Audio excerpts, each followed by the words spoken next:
Bacon. And I'm Scott Bacon. And that makes us Everything is Better with Bacon. Do you know what the song is called? I have no idea. It's called Trouble. It's going to be a really important part in a minute here. But we want to say welcome to everybody that's watching from home. We really can't thank you enough for the comments and feedbacks you've been giving in the feed down here, but also personally to Pastor Scott and I. We appreciate that you have the same kind of homes we do, that you laugh at our jokes, and we just give thanks that you're sharing us online because we are in a hot mess still tonight, aren't we? We are. And so we're going to begin tonight in Scripture. This is from John, the 16th chapter. Jesus saw that they wanted to ask him about this. So he said to them, "Are you asking one another what I meant when I said, 'In a little while you will see me no more, and then after a little while you will see me'? Very truly I tell you, you will weep and mourn while the world rejoices. You will grieve, but your grief will turn to joy. A woman giving birth to a child has pain because her time has come. But when her baby is born, she forgets the anguish because of her joy that a child is born into the world. So with you, now is your time of grief, but I will see you again, and you will rejoice, and no one will take away your joy. In that day you will no longer ask me anything. Very truly I tell you, my Father will give you whatever you ask in my name. Until now, you have not asked for anything in my name. Ask, and you will receive, and your joy will be complete." "Do you now believe?" Jesus replied. "A time is coming, and in fact has come, when you will be scattered, each to your own home. You will leave me all alone, yet I am not alone, for my Father is with me. I have told you these things, so that in me you may have peace.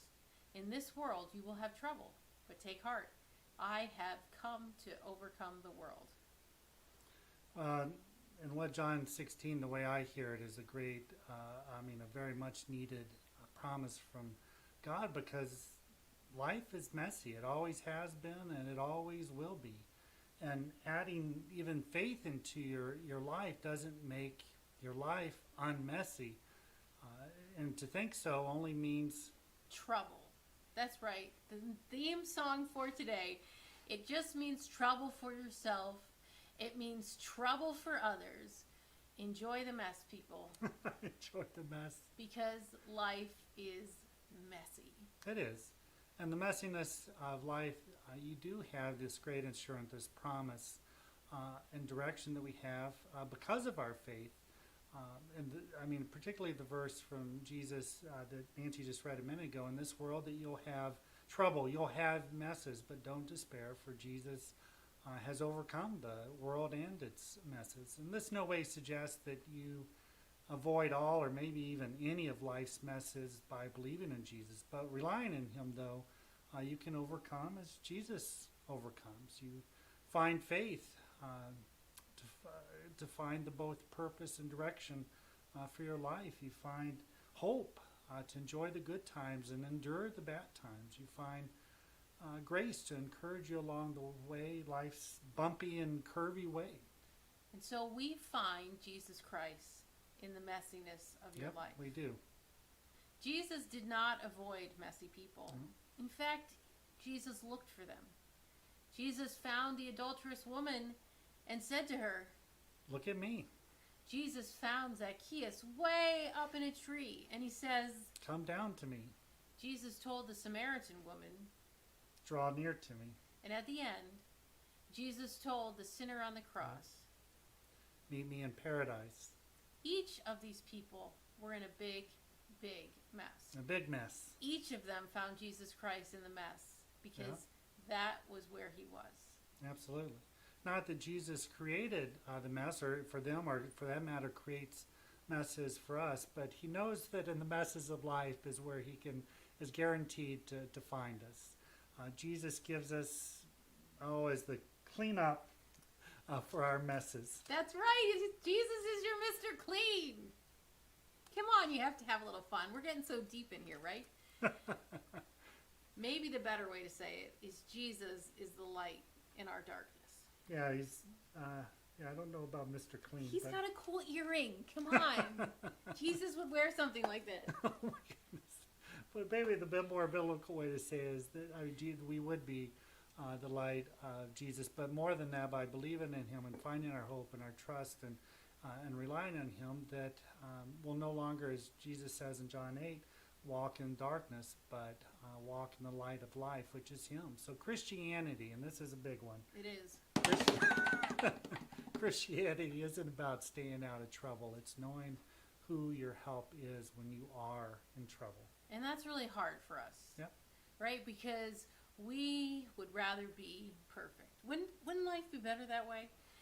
What happens is when we can't control things, we reach for perfection. I don't know if you're like me, but when COVID first came to Ohio in March, I cleaned, with Noelle's help, the entire kitchen from top to bottom because I wanted a sense of control. I wanted to perfect it. It is not perfect anymore. And so to strive for that perfection means that we're missing something, something so big, because God doesn't want perfection from us. God wants us to be searching for God in the mess. So the person who taught me the most about this is one of my favorite college professors, Mr. Altman. He was the orchestra teacher, I know, music, at Baldwin Wallace College. And he was such a phenomenal human being on helping us realize that you practice every single day, right? You do your best. If you practice, you put the time in. By the time you get to the performance, by the time you're on stage, you just let go and enjoy the performance. And that's so true for life. Instead of worrying about being perfect all the time, if we just let go and enjoy this life that God has given us, then we will be following what God has called us to do. Yeah. So I had to wear this shirt. I love this shirt, okay? Because it really helps me to understand this, how not to search for perfection in life. And this says, what does it say, Scott? Flossom. Flossom. Could you please read what that says there? An adjective. An individual who, now she makes me read this every night. An individual who embraces their flaws and knows that they're awesome regardless. Right. So it's the perfect balance of life here, right? I know my flaws, and yet I also know that I am awesome. Now, if you're anything like me, you kind of concentrate more on the flaws than the awesome part. So I wear the shirt as a reminder, and I put it in the mirror and say, I'm awesome today, right? No, I don't. But it's just a great kind of funny way to think about the fact that instead of going for perfection, that we should find purpose in the mess and be flossom as we float through it. Well, and so perfectionism doesn't only keep us from finding purpose, because as Nancy said, I mean, the life is messy, and so if you're going after perfectionism, then I mean, it's going to be. Let's put Mr. Clean right there. Is this what they know as product placement? That's right, product placement. So we're looking for sponsors from Mr. Clean. But at any rate, but not only that, as far as perfectionism keeping us from finding purpose, but also it keeps us from learning from our mistakes, our failures. Perfectionism specifically, giving up on it, perfectionism gives you and I the ability, the power to increase both happiness in our lives and success in life, but then also to grow in faith, hope, and love. Martin Luther once said that this life is not a life of perfection, with perfect health ever attained. The church is a hospital for those who are sick and need of being made well. Heaven is a place for healthy and the righteous, and we're not in heaven. And we all experience failures in life. Sometimes they're small, sometimes they're huge, sometimes they're costly. I had to learn a lesson from a mistake that I made. We talked about renting the golf cart, which was a great idea, but then our golf cart rental was up, and I didn't want to say bye-bye to the golf cart, neither did the girls, so we went out and bought a used one off Facebook You Marketplace. got a great deal.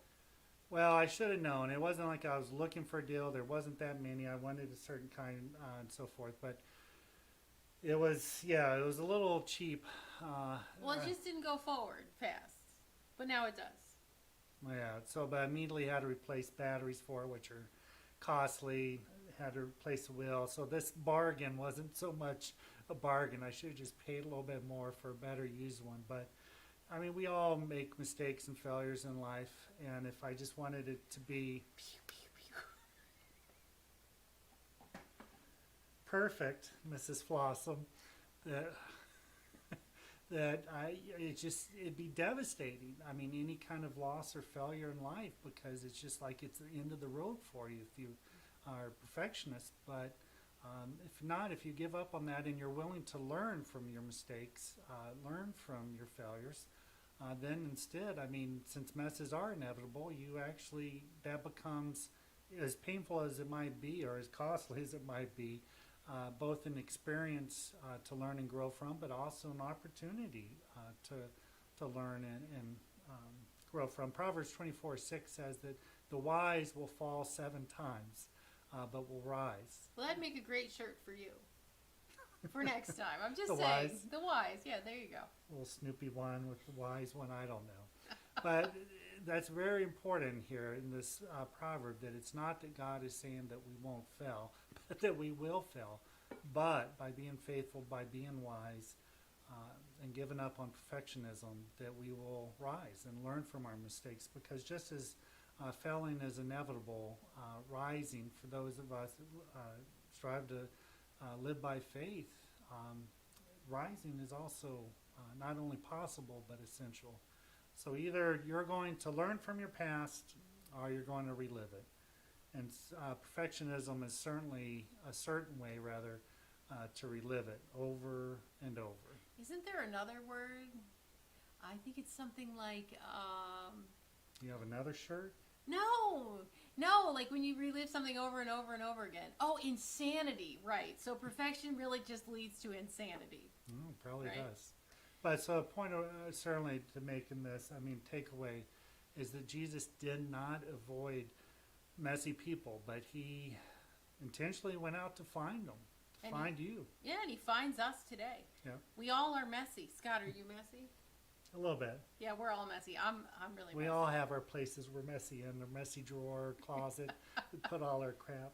Right. So in the beauty of your mess, though, that is where you look for Jesus in your life. And so what we want you to do with us today is to look at your own life and look at the places where you might be a little more messy than others, or maybe the places where you're just striving to try to find perfection, and just go, you know what, today I'm going to give up on it. I'm going to let it go.